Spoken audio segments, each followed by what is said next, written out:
Hello guys, in this question you can check. First of all, welcome to Help for Good eLearning. My name is Prashanja.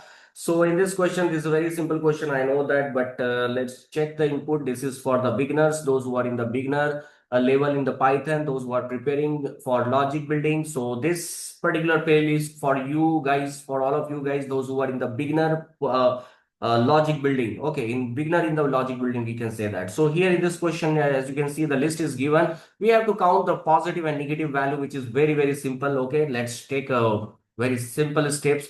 First of all, let's understand what is the question and how to what will be the logic for it. It's a very simple, guys. What will be the logic to count the positive and negative? If your number, first of all, you have to visit on every index and you have to pick every value from that respective index. Then you have to check if that number, if that digit is greater than 0, it is a positive. If it is less than 0, it is a negative. So only two-step algorithm we can discuss here. Okay, very simple and very effective.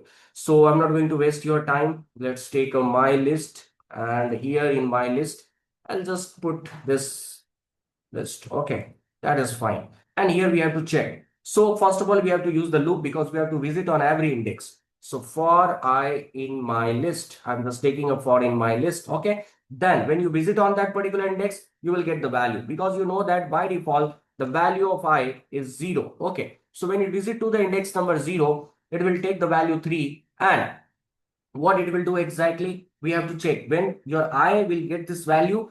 So it will check that this particular value is greater than 0 or less than 0. If it is greater than 0, it is a positive. If it is less than 0, it is a negative. So according to that, you know that we have to take a two variable also. One positive, okay, and just put it because here we are going to do the count, means the plus. Okay, so we can keep the default value 0, and one negative where we can also keep the value 0. Okay, so here I'm just going to check if positive value is sorry, if I is greater than 0. If it is greater than 0, so what we have to do, we have to do the plus equal to 1, means we are going to increment the positive by 1. Else if it is not, so definitely we have to increment the negative plus equal to 1, because you know that at index number 0 you will get the 3. Okay, at index number 0 you will get the 3. Condition is true, it will come inside. 3 is greater than 0. Condition is true, it will come inside, and positive will increment by 1. So the previous value of positive is 0. Now the current value 0 plus 1 is 1. In the next iteration, because as you know that this condition will not happen, so in the next iteration, the value of I will be incremented by 1. So in my list at index number 1, you got the -2. So this condition is true because looping in this particular iteration, I is just checking that value is present in the given list or not. If it is present, condition is true, come inside. Now -2 is greater than 0, no, condition is false. So it will come to else block, this condition, because you know that this is your -2, which is less than your 0. So negative will increment by 1. And in the same way, this logic will happen. So you have to do proper dry run. Take the copy, guys. Take the copy and do the proper dry run of everything. Once you do the proper dry run of everything, you will understand everything. I'm telling you, this is truth and this is understandable. Okay. So thank you very much, guys. We'll see you in the next lecture. Okay. But before of that, I have to show the result. How I can do this? Okay. I have to show the result because positive equal to positive variable we have to display. And again, in that case, negative equal to, okay, negative equal to, we have to use the negative, that is also fine.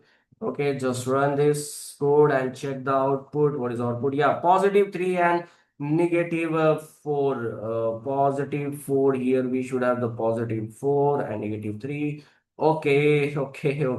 Here in the list, you can check this, guys. We just missed this. We have not read the problem properly. We have the 0 also. So here we have to do the greater than equal to. Okay, so 0 is also the positive number. Okay, as we know that. So definitely in this case, I'm going to run again. So now we are getting a positive 4 and negative 3 as per the given output. Okay, as per the expected output, we are getting a positive 4 and negative 3. Okay, so this is, I hope, understandable, guys. Very simple question, very simple answer. Okay, but these small steps, these small problems will help you to build your logic, and this is always important, believe me. Okay, so we'll see you in the next lecture, or we can start with the next small logic problem. Okay, logic building.